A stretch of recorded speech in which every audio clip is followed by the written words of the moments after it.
Before the pyramids reached their peak, before Rome laid a single stone, there was an empire, vast, powerful, and forgotten by time. Today's story takes us deep into the ancient cradle of civilization, to a time when kings were seen as gods and cities were carved from clay and stone. This is the rise and mysterious fall of the Akkadian Empire, the world's very first empire, and one of its most haunting collapses. Was it destroyed by invaders, cursed by angry gods, or undone by something no army could fight? Let's uncover the forgotten legacy of Akkad.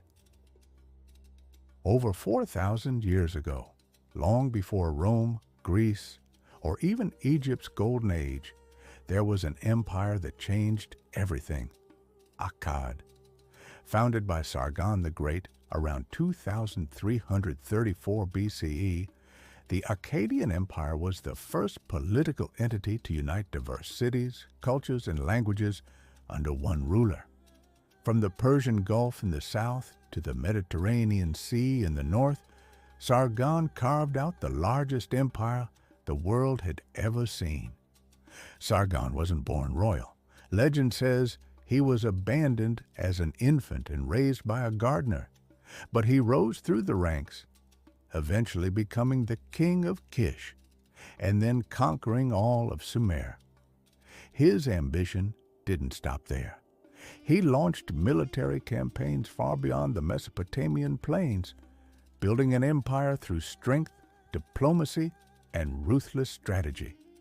Under his rule and that of his successors, Akkad became a beacon of power. They standardized weights and measures. They developed a postal system. The Akkadian language became the lingua franca of the ancient Near East. This was not just a military state, it was an engine of civilization. But just a few generations after Sargon, the empire began to unravel.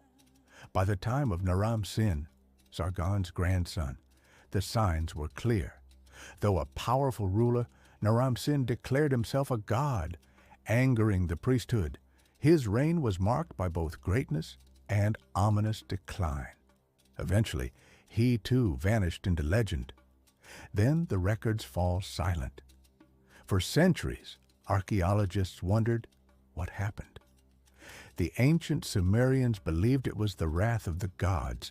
They claimed the empire had grown arrogant, that it defied divine order, that Akkad had been cursed. One haunting tablet tells of how the earth refused to yield crops, how people starved, how dust storms darkened the sky. The great agricultural tracts produced no grain. It reads, the gods abandoned the land. But today, historians have uncovered another answer. Around 2200 BCE, the region suffered a massive climate shift. A prolonged drought, possibly lasting decades, devastated crops across the Near East. Rivers dried up, soil turned to sand. Cities once fed by mighty irrigation canals became barren. Without food, trade collapsed.